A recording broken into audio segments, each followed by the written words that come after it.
আজকে শুনে নিই, তারপরে বলবো। ঠিক আছে, কারণ টাইম কম।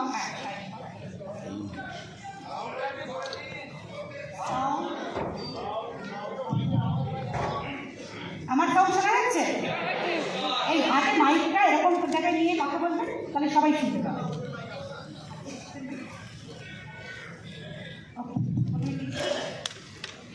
তো ফার্স্ট কোশ্চেন একটা সময় নষ্ট না করে আমরা সোজা চলে যাই।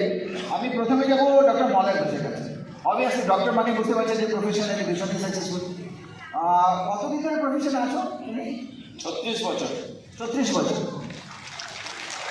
Big round of applause. এবং 36 বছর আগে আমি যতদূর মনে করতে পারছি তখন কলকাতায় এত নার্সিংহোম অল দিস দ্যাট ছিল না। এবং বোধহয় মেডিকেল পাস করতেও বোধহয় 12খানাই একমাত্র কলেজ ছিল। তার মানে you are the cream of the society, তাই তো? সেই অবস্থায় তার মানে অবভিয়াসলি মানে ওই সময় ডক্টর মানে সামথিং ডিফারেন্ট। তো সেইখানে অবভিয়াসলি প্রফেশনাল প্রচণ্ড চাপ ছিল। তার মধ্যে তুমি এত সাহস পেলে কীভাবে এই বিজনেসে করার জন্য, এবং তারপরে মোটিভেশন?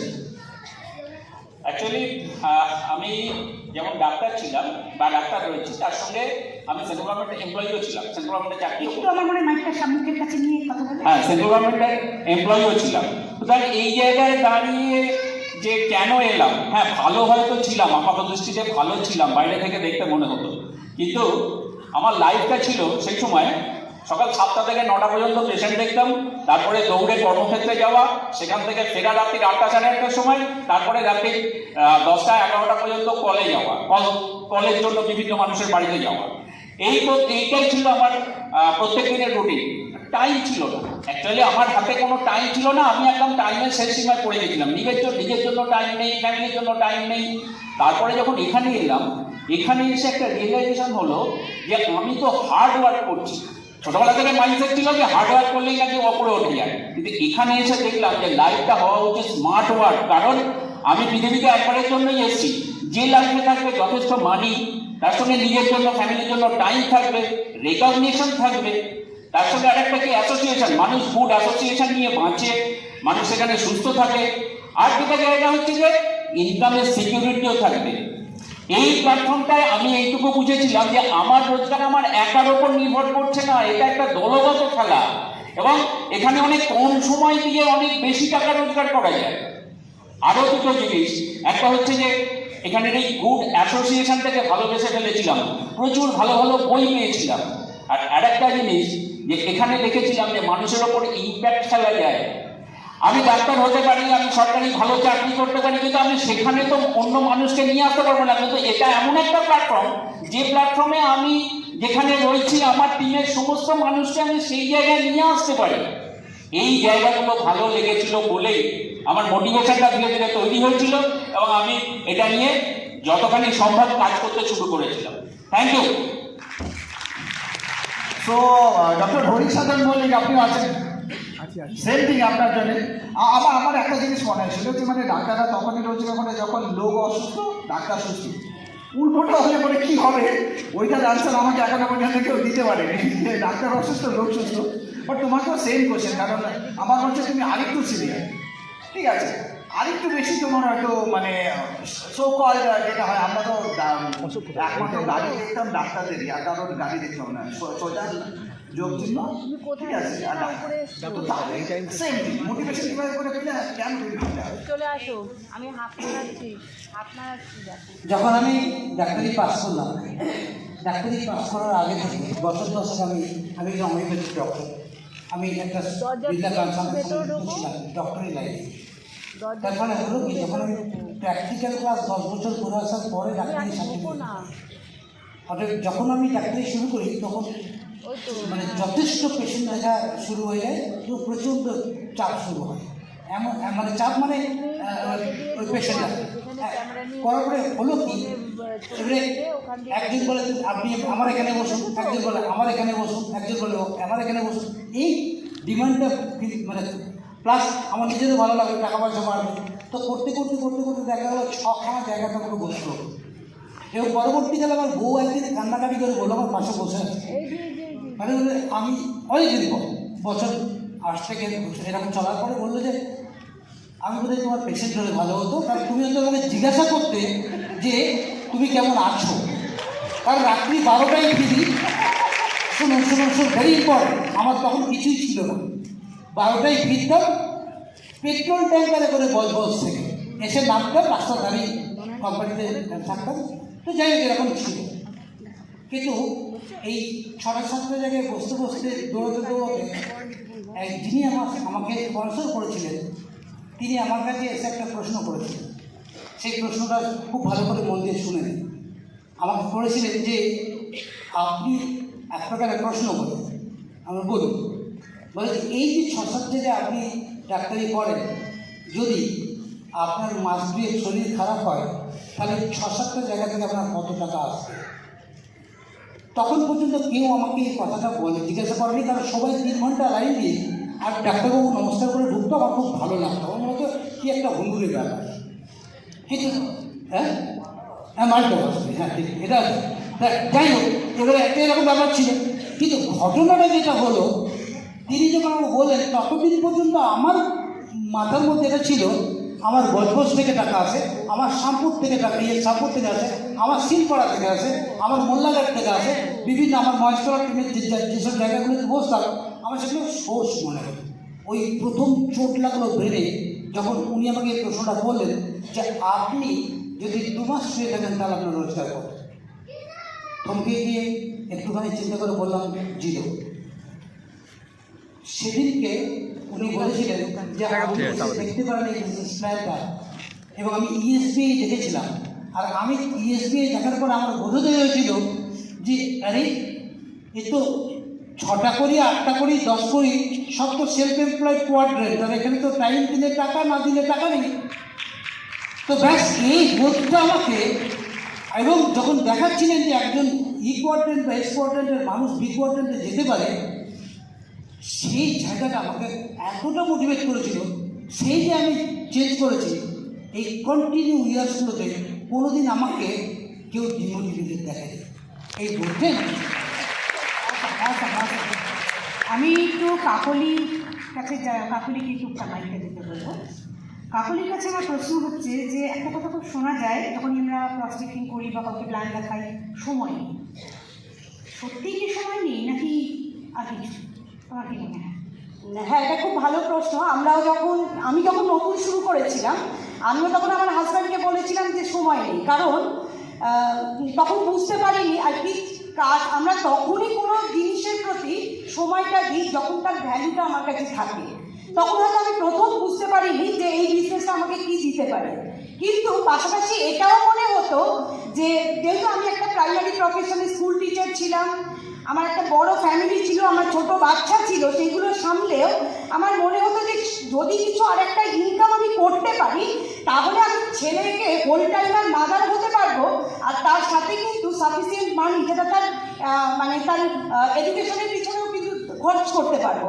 তো সেই দিক থেকে আমি আস্তে আস্তে একটু প্রায়োরিটাইজ করেছিলাম বা প্রায়োরিটি দিতে শুরু করেছিলাম, কারণ আমার কাছে ওই ওয়াইটা ক্লিয়ার ছিল যে বিজনেসটা যদি আমি করে উঠতে পারি তাহলে কিন্তু আমি এখান থেকে ওই আমার চাকরিটাকে আমি রিপ্লেস করে আমি হোল টাইম মাদার হতে পারবো।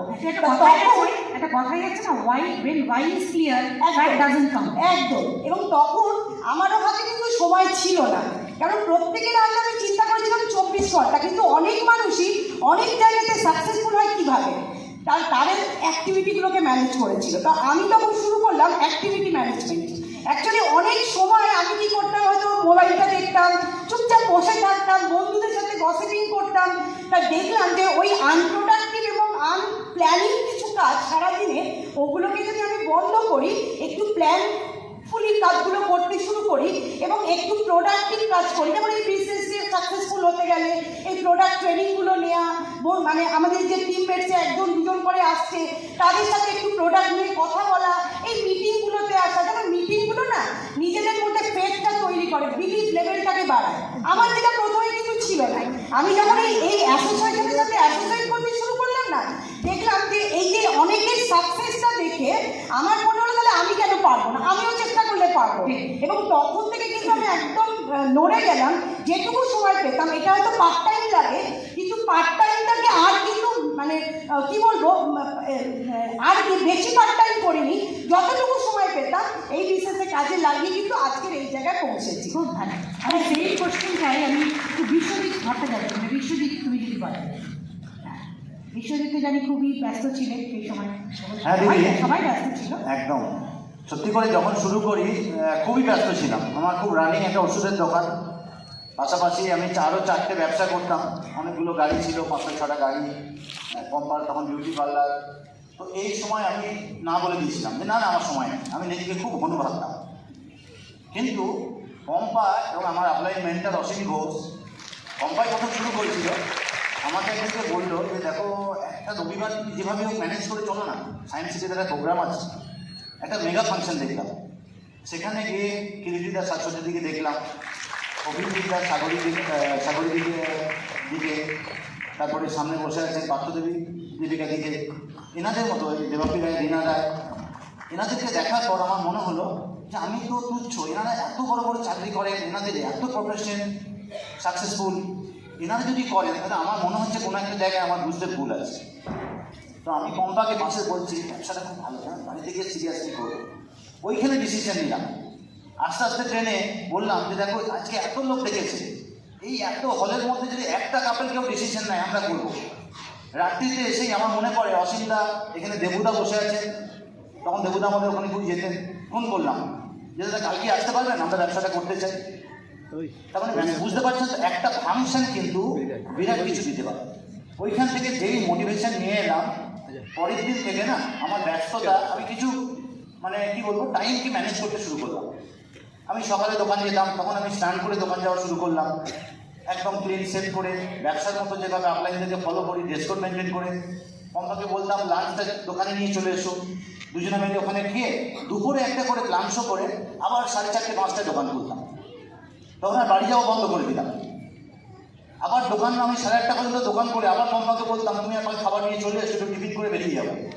এবং আমার পশ্চিম দুয়ারি ঘর ছিল, বুঝতেই পারছেন প্রচণ্ড গরম, এই জামা কাপড় চেঞ্জ করে আবার আমরা দুজনে কিন্তু ক্লান্ত হয়ে বেরিয়ে যেতাম প্রত্যেকটা দিন। এই যে প্রত্যেকটা দিন বারে বার শাশুড়িকে কথা বলেন যে রেগুলার যদি টপ টপ করে জল পড়ে না, একটা পাথরও ফুটো হয়ে যায়। এই রেগুলার আমরা কাজ করতে শুরু করলাম, কিছু টিম মেম্বার আমাদেরকে সেটা ফলো করা শুরু করলো। এবং আমার এখনও মনে পড়ে যে আমাদের গ্রামে একটা মিষ্টির দোকান ছিল, তারাই একমাত্র জেগে থাকতো, মানে বিহেভ করতো, প্রতিদিন বলতো ভীষণই 12টা বেজে গেল, এত রাত্রিতে কোথায় এলে। আমার মনে হয় ওইটাই সফলতা এনে দিয়েছে। কন্টিনিউ কাজ এবং আপলাইন যা বলছে শুনে যান, টাইম বেরোবে, টাইম সবার আছে, একটু ম্যানেজ করতে হবে। তুমি একটু পাশেই পম্পাকে দাও। এবার পরের প্রশ্নটা আমি পম্পাকে করছি যে এই ব্যবসায় কাপল লোকে বলে, সত্যি কি কাপল রোল খুব, যারা অবিবাহিত তাদের দয়া করে এটা ভাববেন না, বা যাদের হাজব্যান্ড বা ওয়াইফ এই মুহূর্তে স্পাউস ইনভলভ হতে চাইছেন না, তারা একদম বাড়ি গিয়ে ঝগড়া করবেন না। কিন্তু যারা কাপলে বিজনেস করার ডিসিশনটা নিয়েছেন, সেক্ষেত্রে বলবো কাপল রোল কতটা বুঝছি। একদম। যখন শুরু করেছিলাম বিশ্বজিৎ বললো যে আমি একাই শুরু করেছিলাম, বিশ্বজিৎকে কোনোভাবেই আনা যেত না। আসলে আমিও বুঝতে পারতাম যে ওর যে প্রফেশন, ও সেগুলোকে অফ করে আসতে পারছে না। কিন্তু একটা জিনিস আমি নিজেকে নিজে বুঝিয়েছিলাম যে আমার পার্লার এবং মিটিং সেন্টার, সেখানে তো বিশ্বজিৎ ইনভলভ নয়, আমি একাই করেছি। তো এই ব্যবসাটা দেবুদা বা অসীমদা সবসময় বলতেন যে বৌদি আপনি একটা জায়গা তৈরি করুন, দেখুন বিশ্বজিৎটা ইনভলভ হবে। তো সেই জন্য বিশ্বজিৎকে ইনভলভ করা আমার বিশেষ জরুরি ছিল। এই কারণে আমাদের কমিউনিকেশন খুব খারাপ ছিল, মানে কোথাও একটু বেরোবো একটা ভাবনার বিষয় ছিল যে কীভাবে আমি একা রাত্রে বেরোবো, বা কোনো গাড়ি ঘোড়া নেই, স্টেশন থেকে 12 কিলোমিটার আমার ঘর, কীভাবে যাব। তো বিশ্বজিৎকে চাই, তো বিশ্বজিৎকে ওই ফাংশনটায় একরকম সেই গলায় গামছা দিয়ে মানে গামছাটা দেখা যাচ্ছিল না, সেই নিয়ে গেছিলাম। তারপরে বিশ্বজিৎ যখন ডিসিশন নিল, সেই মাস থেকে কিন্তু আমার ব্যবসার রূপ পাল্টে গেল। আর যতদিন না নিয়েছে আমি কিন্তু 6% টেনে টুনে 9% ওইখানে ঘোরাফেরা করছিলাম। তারপরে দিদি আমাদের শাশ্বতী কীর্তিদার সাথে, অচিন্তার সাথে গিয়ে ওনার ফ্ল্যাটে যখন বসি, তখন কীর্তিদা বলেছিলেন যে বিশ্বজিৎ তুমি একটু পম্পার সাথে ইনভলভ হও, না হলে বিজনেসটা খুব একটা এগোবে না। তো তখন বিশ্বজিৎ বলেছিল যে ঠিক আছে, আমি তোমার কয়েকটা গ্লিস্টার বিক্রি করে দেবো। আমার খুব হাসি পেয়েছিল যে বিজনেসটা তখন বিশ্বজিতের কাছে ক্লিয়ার ছিল না।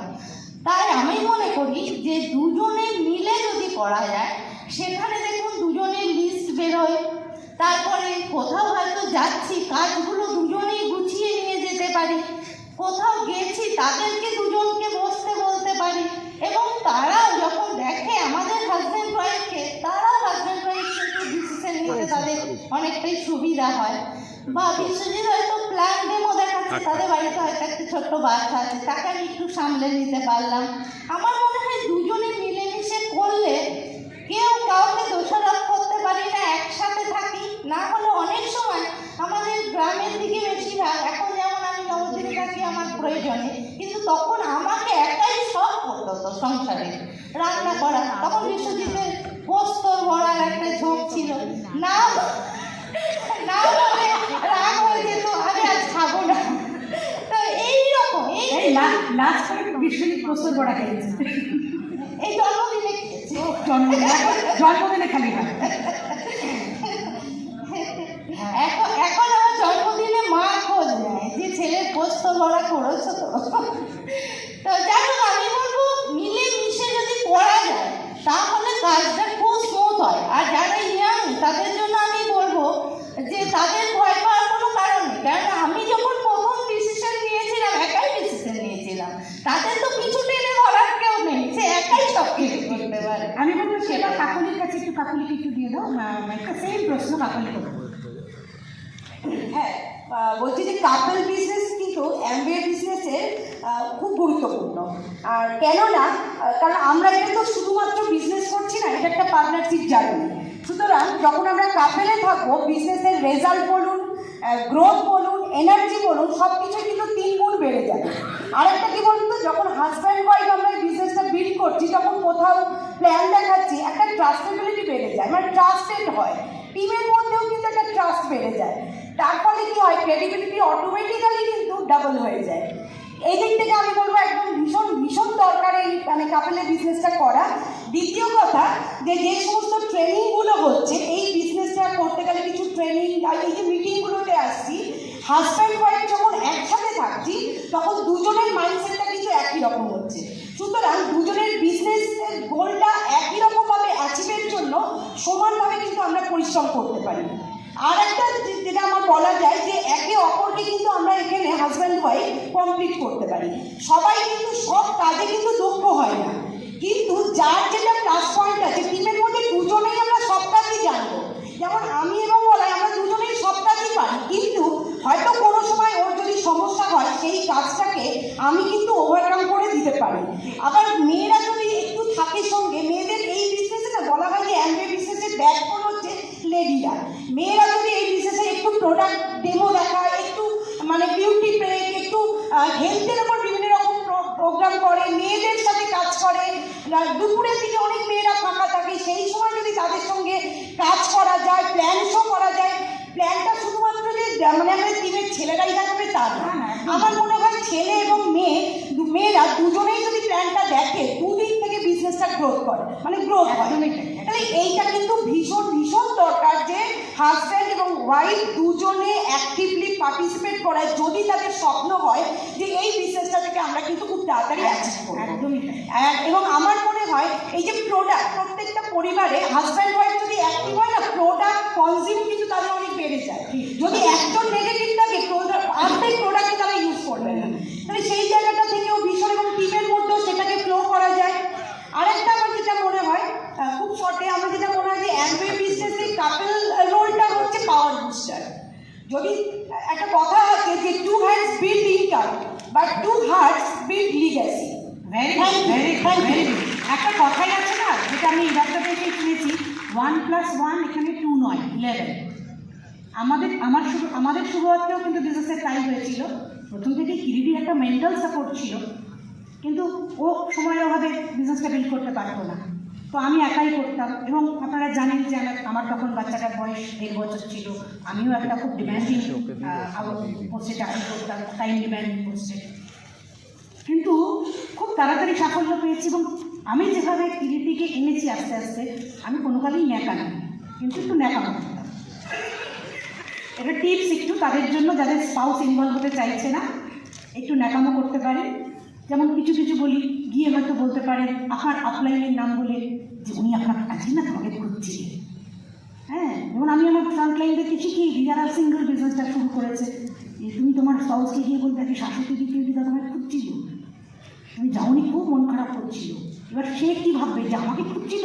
যে কোনো মানুষই কিন্তু খুব ইম্পর্টেন্স চায়। আমিও বাড়ি গিয়ে বলতাম দিদি তোমাকে জানো তো সুভাষিস দাও সেটা বোধহয় খোঁজে, হ্যাঁ তুমি পেয়েছো। এবার দিদি তারপরে হবে কি, আমি 9টা 9:30 মহাজাতি সদন অ্যানেক্স থেকে বাড়ি ফিরতে পারবো না এরকম নই, কিন্তু আমার একটা তখন অদ্ভুত ন্যাকামো শুরু হলো, অনেক রাত হয়ে যায় তো তুমি চলে এসো, অষ্টাবধান সুভাষিসদার সঙ্গে দেখা হয়ে যাবে, বাইরে একটু চা খাবে আর আমাকে নিয়ে ফিরবে। এই করে করে আমি সিকিউরিটিকে ডেকে ডেকে এনে আমি জানতাম কেউ নিয়ে গেলে ফেরত দিয়ে যাবে।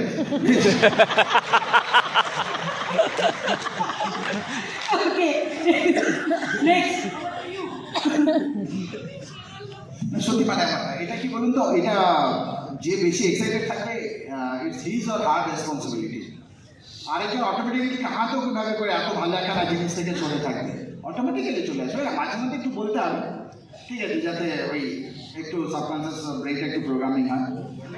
এবার আমি একটু ডক্টর পরিজাত মল্লিকের কাছে যাবো, ঠিক আছে। সো আমরা যারা অনেকেই অনেকটা সাফল্য পেয়েছি বা হয়তো অতটাও পাইনি, আমাদের সবারই এখানে থাকে যে এত ভালো আমরা একটা বিজনেসের মধ্যে আছি, তো আমাদের নেক্সট জেনারেশনও এই বিজনেসে আসুক।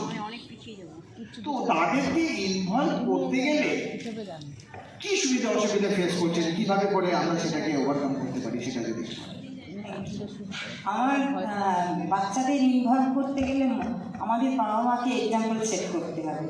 যে প্রথমে আমি নিজে বিজনেসটা মন দিয়ে করবো, করে ছেলেমেয়েরা, এখনকার ছেলেমেয়েরা সবাই জব করে, তারা বাবা মাকে দেখে যে বাবা মা কী করছে আমরা কী করছি, তাদের জবে তারা, আমি ছেলেমেয়েদের কথা আগে বলি, তারা ভালো ভালো জায়গায় জব করছে, ভালো টাকা ইনকাম করছে। আর তারা কিন্তু 8 ঘন্টা 10 ঘন্টা যা কাজটা করছে সে একা করছে। আর ছেলেমেয়ে দেখছে যে বাবা মা ইনকামও ভালো করছে, তাদের থেকে বেশি ইনকাম করছে, কিন্তু বাবা মা ফ্লেক্সি টাইমে যাচ্ছে, তাদের কোনো বস নেই, ছেলেমেয়েদের বস আছে। তারপরে তারা কি করছে, বাবা মাকে দেখছে যে বাবা মা রেগুলার বেসিসে এনজয় করছে, টিম নিয়ে কাজ করছে, আজ হোম মিটিং, আজ প্রেস মিটিং, আজ ওপেন, আজ এই আজকে টিম মিট। যদি আমার মেয়ে যদিও বাড়িতে এখন নেই, কোনো ছেলে মেয়ে দেখবে বাবা মাকে, বা দুজনেতে ওয়েল ড্রেসে বেশ বেরিয়ে গেল, আনন্দ করছে, তার সঙ্গে কিন্তু বিজনেসটা বয়স আর বাড়ে না। হ্যাঁ, বয়স আর বাড়ে না এদের। না না না, বয়স মানে না। তারপরে ঠিক ঠিক, থ্যাংক ইউ থ্যাংক ইউ। হ্যাঁ, যত বাড়ছে এজ তত বাড়ছে তেজ। হ্যাঁ, আর ছেলেমেয়েরা কি দেখে আমি খুব শিক্ষিত, আমি ভালো চাকরি করছি, তাদের একটা নিজস্ব গর্বও থাকে। তারা হয়তো এখন প্যাকেজ সিস্টেম হয়েছে, 5 লাখ 7 লাখ টাকা তারা ইনকাম করছে বছরে। আর বাবা মায়ের যখন দেখছে যে আমি মোটামুটি প্ল্যাটিনাম হিসেবে কথা বলছি, প্ল্যাটিনাম হলে প্রায় 15-16 লাখ টাকা তাদের ইয়ারলি ইনকাম, তখন তারা দেখছে যে বাবা মা সংসারের সব কিছু সামলাচ্ছে, তার সঙ্গে তারা এনজয় করতে করতে বিজনেসটা বিল্ড করছে, তাহলে আমাদের এই বিজনেসটা ইনভলভ হওয়া দরকার। এইগুলো আমরা যখন ছেলেমেয়ের কাছে এক্সাম্পল সেট করতে পারবো এই বিজনেসটা ভালো করে, তাহলে কিন্তু ছেলেমেয়েরা আমাদের দেখে তারা এই বিজনেসে ইনভলভ হবে। অসম। সেম জিনিসটাই আমি বিশ্বজিৎ সান্যালকে। থ্যাংক ইউ পিটি শাশ্বতী আমাদেরকে এখানে স্টেজে জায়গা দেওয়ার জন্য। তো এটা খুব বড় একটা সাবজেক্ট যে ছেলেদেরকে, আমাদের নিজেদের ছেলেদের মেয়েদেরকে বিজনেসে আনা। সোশ্যাল মিডিয়ার এত বড় প্রেশার আছে, যেখানে অপশন অনেক আছে ইনকামে, তখন এই ছেলেমেয়েরা কী করে, ডাইভার্ট হয়ে যায়। তাদের ওয়ার্ক প্রেশারটা প্রচণ্ড, তাদেরকে মানে জাস্ট বলতে পারবো টাইম ক্রাঞ্চটাও প্রচণ্ড, তারা একটা অন্য ওয়ার্ল্ডে চলে যায়। আমার নিজের ছেলের কিছু দেখছি, সে কী করছে, ঘুম থেকে উঠে ওয়াশরুমে যায়, ফোন, ভালো প্রোডাক্ট মানে এতটাই বেশি সব প্রোডাক্ট দুনিয়াতে বুঝে থাকে, তো তাদের জন্য আমি কি করেছি, আমাকে তো বসে থাকলে চলবে না, আমারও তো বয়স বাড়ছে। তো আপনার রিটায়ারমেন্ট আমি কি করলাম, একটা রানিং ক্লাবে জয়েন করে গেলাম আর ডান্স ক্লাবেও জয়েন করে গেলাম। রানিং ক্লাবে 40 নিচে সব ছেলেমেয়েরা, ওখানে তাদের সাথে বন্ধুত্ব করলাম। সবাই আমাকে দাদা বলে সম্বোধন করে এবং তার সাথে কিছু প্রোডাক্ট শেয়ার হলো, কিছু একজন বিজনেসও জয়েন করে গেল। আরেকটা কাজ করলাম, আমাদের যখনই আমার রিটায়ার করলাম, রিটায়ার করার সাথে সাথে আমি কি করলাম, আমাদের অ্যাসোসিয়েশন আছে, একটা রিটায়ারমেন্টের অ্যাসোসিয়েশন আছে আমাদের কমপ্লেক্সে, তাদের কাছ থেকে আমি কি করলাম, এমনি করে যেতাম। ওরা গল্প করছে, আমি এমনি করে যেতাম। কারণ আমি প্রথম থেকে ডিসিশন নিলাম আমি ইয়ংদের সাথে মিক্সার করব। তার জন্য কমপ্লেক্সে যারা ইয়ং ছেলেমেয়েরা আছে তারা আমাকে শানুদা বলে, আর ওদেরকে কি বলে, আঙ্কেল। ওই সব আমার এই লোক, দ্যাট ইজ ওয়াই আমি কি করেছি, নিজেকে একটুখানি যেখানে আমি প্ল্যান দেখাতে যাই, প্রোডাক্ট দেখাতে যাই, সেখানে দেখি সেই ফ্যামিলি মেম্বারদের মধ্যে কারা ইয়ং আছে, যাদের 18 বছরের বেশি আছে, তাদেরকেই আমি বলি যে আপনি মিস্টার ঘোষ, আপনি এনাকেই, আপনার ছেলেকেই জয়েন করা, আপনার মেয়েকেই জয়েন করা। তাতে করে কি হচ্ছে, কিছু ইয়ং ছেলে মেয়ে আমাদের দিকে আসে। এটা একটা উপায়। একটা ছোট্ট ঘটনা বলি, যেটা সত্যি ঘটনা।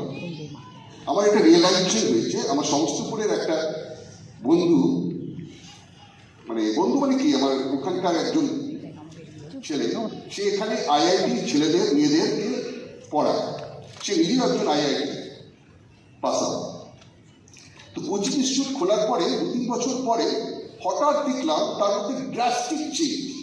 তার রক কাটা, একদম চুল কেটেছে, কানে দুল পড়েছে, হাতে বালা দিয়েছে, আর কি করেছে, ট্যাটু লিখেছে, হাফ প্যান্ট পরে ক্লাস। আমি বললাম, ধ্রুব কি হচ্ছে রে, এরকম করে করলি? বলো, আমার যত স্টুডেন্ট আছে সব ইয়ং। বুঝতে পারছি ব্যাপারটা?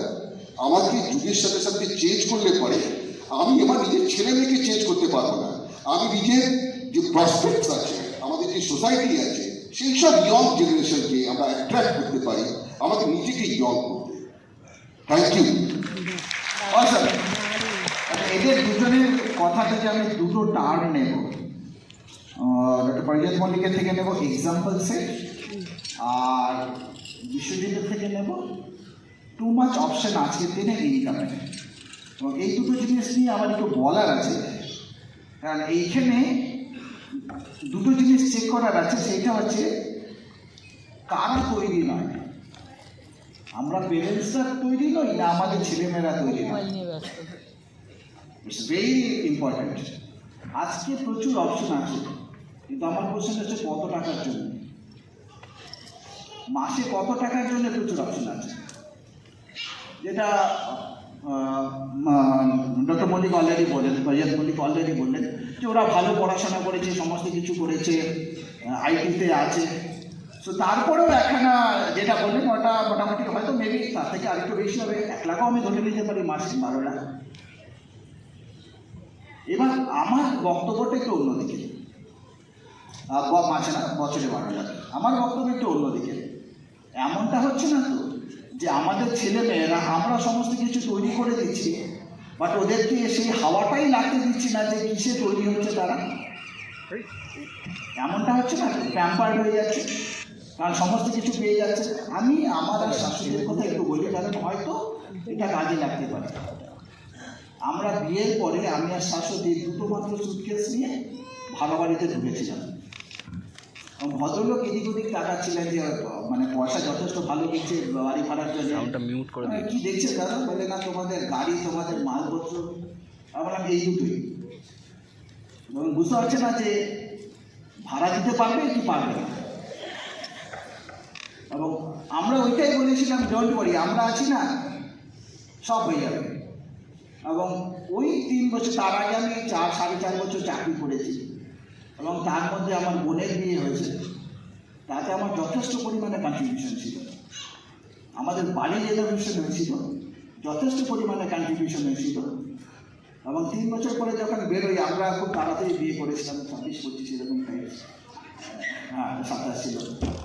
আমরা যখন ওই বাড়ি থেকে বেরোই তখন মানে 30 ছুঁই, তখনও 30 হয়নি, তখন কিন্তু অলরেডি আমাদের নিজেদের বাড়ি হয়ে গেছে, নিজেদের ফ্ল্যাটে হয়েছে। আমি আপনাদেরকে এই জিনিসটাই জিজ্ঞেস করবো, যাদের মনে হয় যে, অনেকেরই মনে হয় টু মাচ অপশন, ওরা বিশাল টাকা রোজগার করছে, ফ্যামিলির কতটুকু রেসপন্সিবিলিটি নেয়?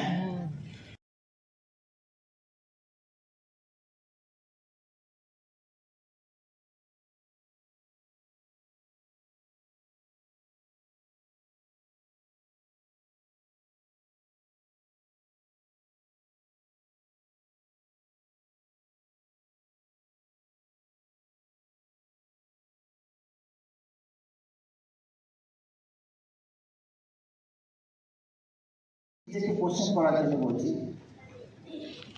কারণ হয়তো আমরা সমস্ত কিছু প্লেটে সাজিয়ে দিচ্ছি। রিশা যখনই কিন্তু 18 বছরের পরে রিশাকে জয়েন করানো হয়েছে, রিশার বিয়ের পরে রিশার হাজবেন্ডকে জয়েন করানো হয়েছে, 6% গেছিল।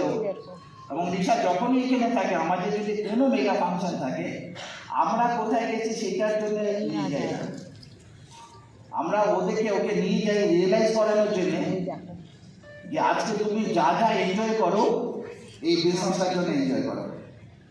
যা যা পেয়েছো প্রত্যেকটা মুহূর্তে, ও ক্লাস 11-এর পরে থেকে ও কখনো মানে গাড়ি ছাড়া আসেনি, কিন্তু প্রত্যেকটা মুহূর্তে ওকে এই রিয়েলাইজেশনটা দেওয়া হয়েছে যে তুমি গাড়িটা ইউজ করছো, তোমার জন্য একদম আলাদা গাড়ি আছে তোমাকে নিয়ে আসার জন্য, কারণ হয়তো তোমার রেস্ট হবে না, পড়াশোনা করতে পারবে না, পুরোটাই এই অ্যাম্বে বিজনেসের জন্য।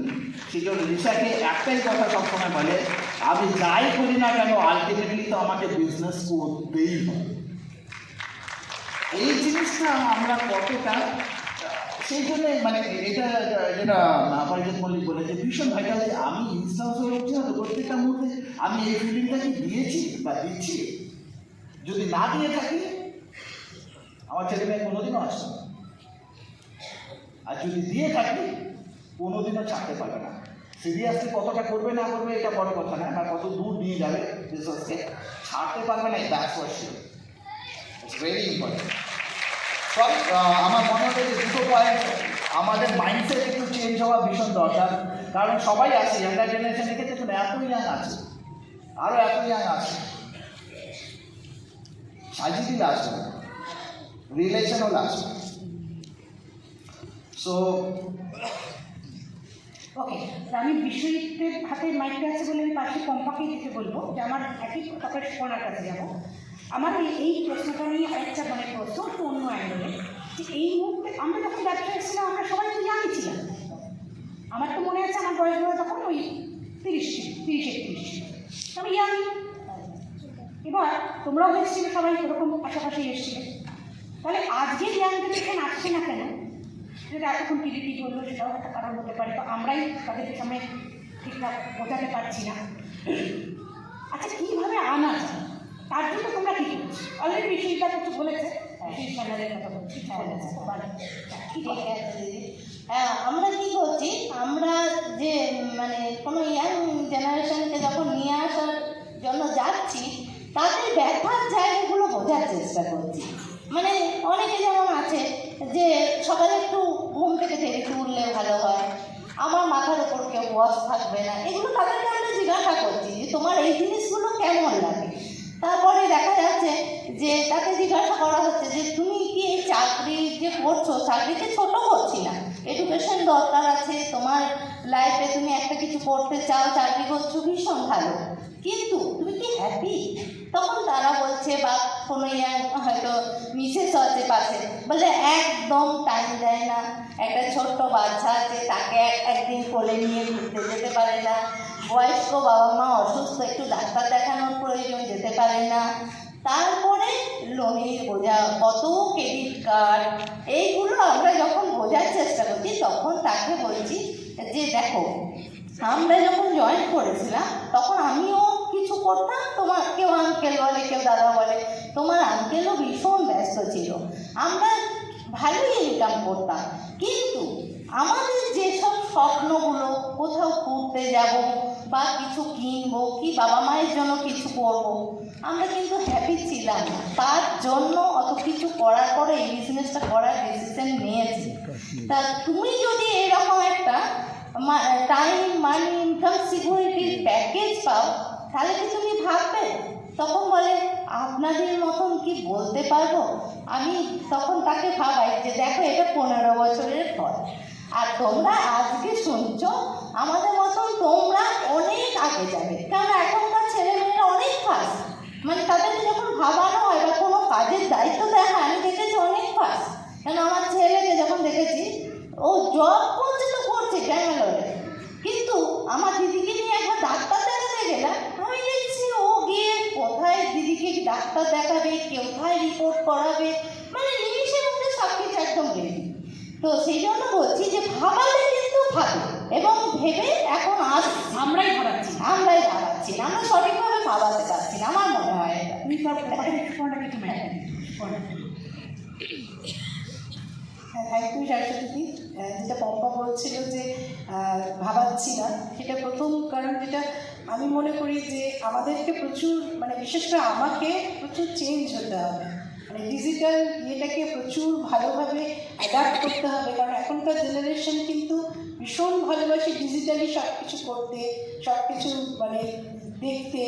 সেই জন্য আমরা ওই সময় প্রোডাক্ট ট্রেনিং দিয়ে নিতাম, ওরা প্রেফার করে যাতে ডিজিটালি কোনো কিছু, কারণ এক একজন কিন্তু ওয়ার্ক ফ্রম হোমে দুটো করে চাকরি করে, এবেলা ওবেলা করে, সেই জন্য ওদের কাছে। আর ওরা কিন্তু, আমরা যেরকম সাপ্লিমেন্ট সম্পর্কে অনেক পরে জেনেছি, ওরা কিন্তু সাপ্লিমেন্ট যে কোনো প্রোডাক্টের ইনগ্রেডিয়েন্টস, আমরা আগে কি বলতাম বেনিফিট। আমি এখন নিজেকে প্রিপারেশান নিই কারোর কাছে যাওয়ার জন্য, প্রথম হচ্ছে ড্রেস কোড। ওরা কিন্তু ভীষণভাবে অ্যাটাচ হয় একটা ড্রেস কোড দেখে।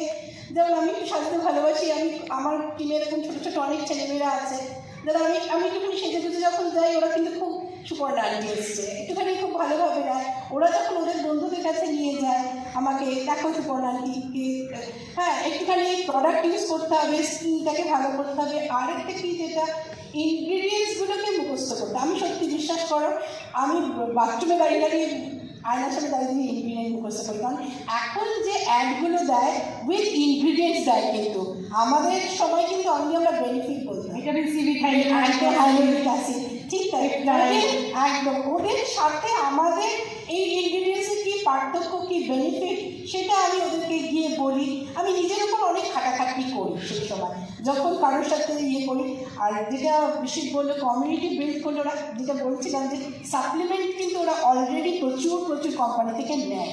সেখানে আমাদের সাপ্লিমেন্টে যদি আমাকে আমার কোম্পানির উপর ফেড থাকে, অপরচুনিটির উপর ফেড থাকে, প্রোডাক্টের উপর ফেড থাকে বললে কিন্তু তারা কিন্তু অ্যাজ এ সাপ্লিমেন্ট হিসাবে কিন্তু জয়েন করে বিজনেসটা কিন্তু বিল্ড করতে চাইছে। যে product of your own products, এটা কিন্তু আমাদের হয়ে উঠতেই হবে। হ্যাঁ, তো সেটা হ্যাঁ, একটু জোরে হাততালি দিতে পারি না, কোনো অসুবিধা নেই, ঠিক আছে।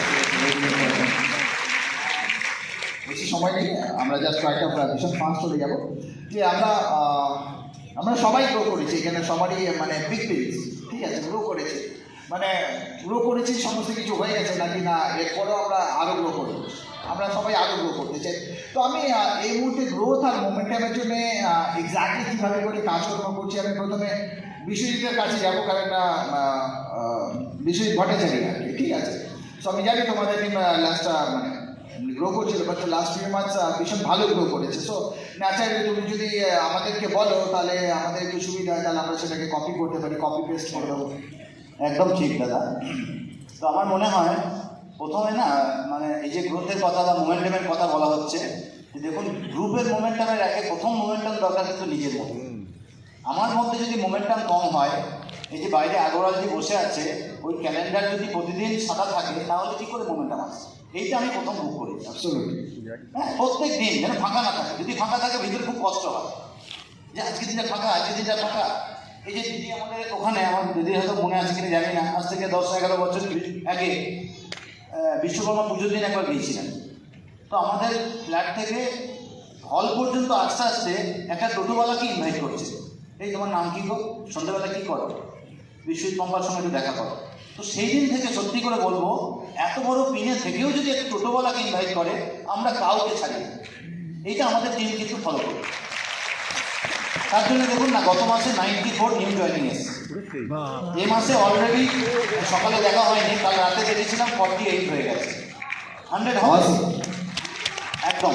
এবং এই 100+1টাকে না একদম মানে সবাইকে গুরু মন্ত্রের মতো সবসময় বলো 100+1, 100+1। এবার তোমাকে আমি একটা টিপস এর মধ্যে দিয়ে দিই, তুমি এবার 100+100 করো। একদম একদম ঠিক। 100 জয়েনিং হচ্ছে, 100+100 করতে বই A70 তোমার গোল আছে, বলো। একদম। তো এটাই বলার। আর যেটা শুনছি যে লিডারশিপ মিটিংয়ে যেটা বারবার কীর্তিদা বলেন, শাশ্বতী দেখাচ্ছেন, ওইটা শুনে কিন্তু বসে থাকি না। একটা কথা আগের দিন বললেন না, 325 জন মানুষ দরকার। তাহলে যাদেরকে আমরা আইডেন্টিফাই করেছি যে 10,000 পিবি যাবে, এবং 2028-এ AI30-তে কিছু মানুষকে আমরা আইডেন্টিফাই করেছি যে তারা ফাউন্ডার প্ল্যাটিনাম যাবে।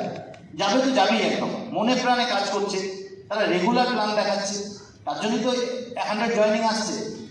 তো তাদেরকে বলছি তোমাকে 325টা মানুষ আনতে হবে 10,000 পিবিতে যেতে গেলে। তাহলে তার সিক্রেটটা কি?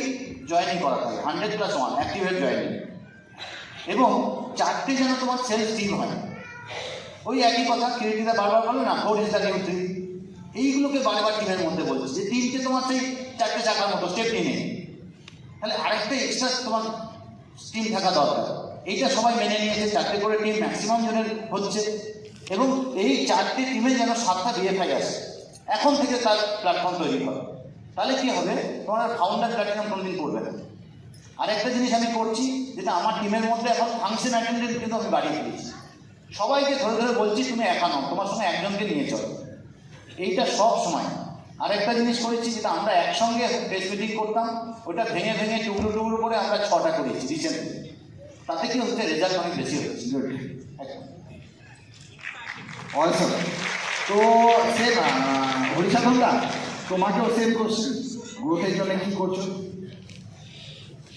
দেখুন, যখন বিজনেসে জয়েন করেছিলাম তখন তো আপলাইন ভরসা, আপলাইনরা ভগবান ছিল আমাদের কাছে।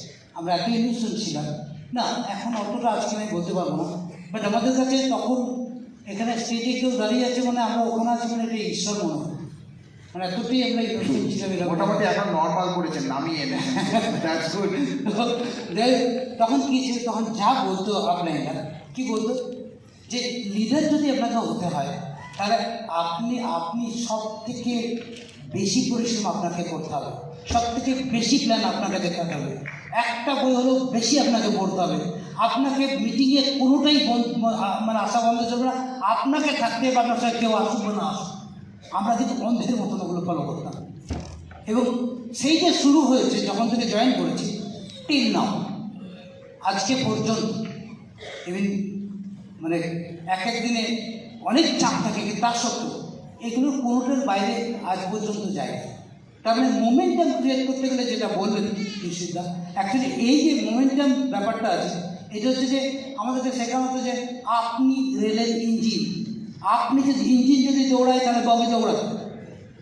এই কথাগুলো শুনতে শুনতে না কানে ঢুকে গিয়ে আমাদের রক্তে মিশে গেছে। এবং সত্যি কথা বলতে কি, কোনো দিন আজ পর্যন্ত এখানে আমার অনেক পুরনো বন্ধুরা বসে আছে, কোনো দিন দেখেনি যে আমি কাজ করছি না বা আমি বসে আছি বা আমার কোনো কাজ নেই। এমন অনেক দিন আছে এখন যেটা 4টে কাজ আছে।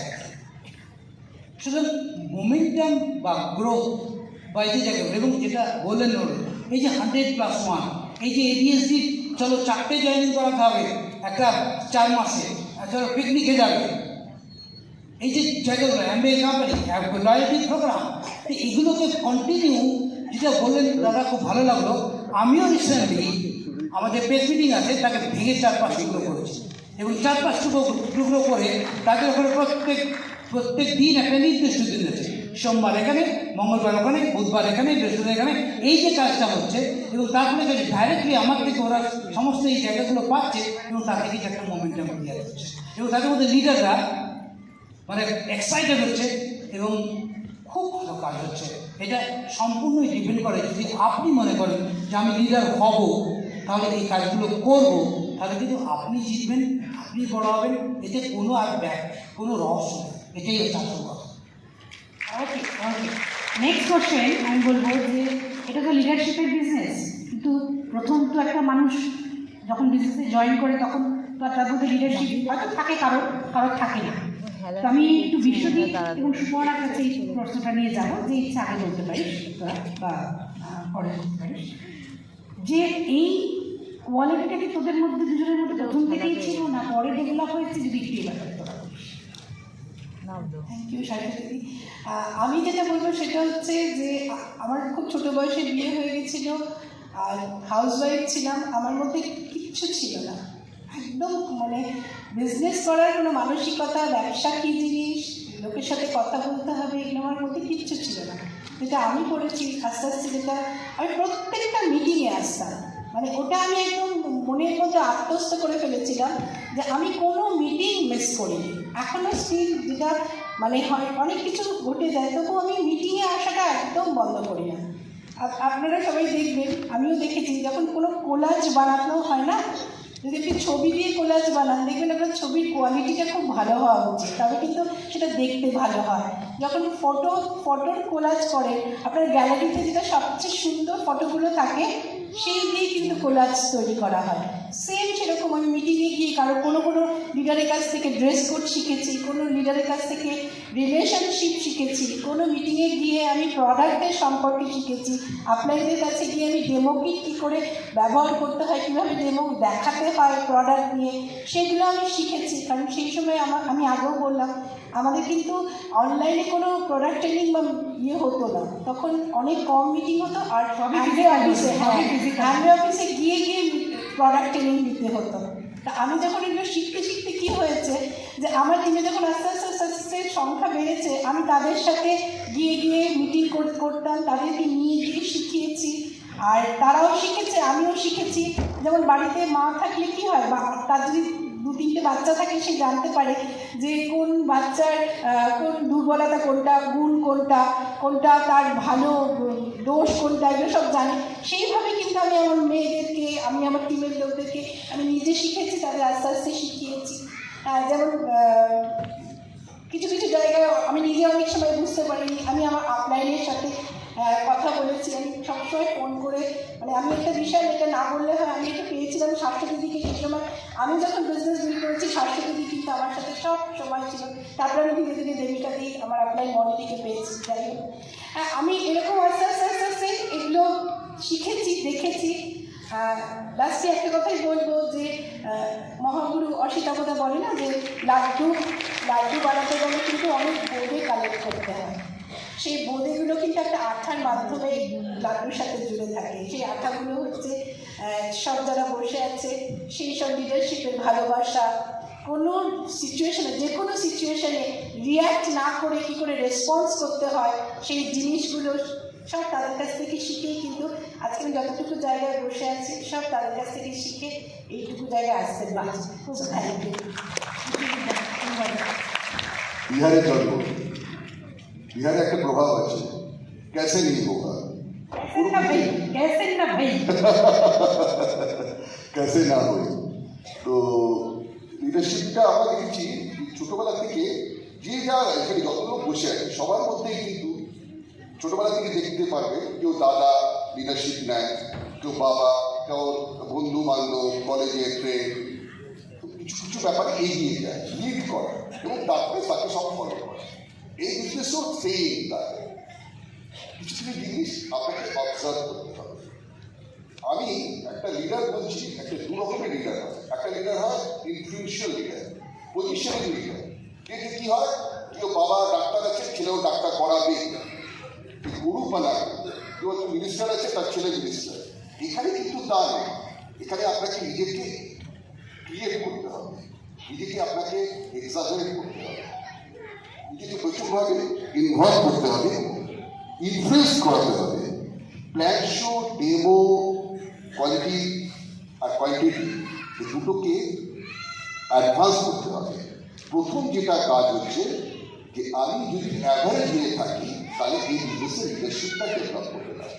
আমাকে অ্যাভারেজ থেকে ভালো জায়গায় আসতে হবে। তার জন্য আমার যে প্ল্যান শো, আমার যে প্রোডাক্টের নলেজ নেওয়া, ডেমো করা, ইনভাইট করা, প্রতিদিন যেন একটু একটু করে এনহ্যান্স হয়। সেকেন্ড থিং যেটা হচ্ছে, আমি যেটা উপলব্ধি করেছি, সম্পূর্ণ আমার পার্সোনাল রিয়েলাইজেশন, সেটা হচ্ছে অবজার্ভ করতে হবে। আমি যেদিন থেকে জয়েন করেছি, একটা ড্রিম নিয়ে জয়েন করেছিলাম, তো তখন আমার আপনার সুদীপ্তকে নিয়ে আমি প্রত্যেকটা মিটিংয়ে যেতাম, পিছনে বসতাম, ডায়েরি নিয়ে লিখতাম।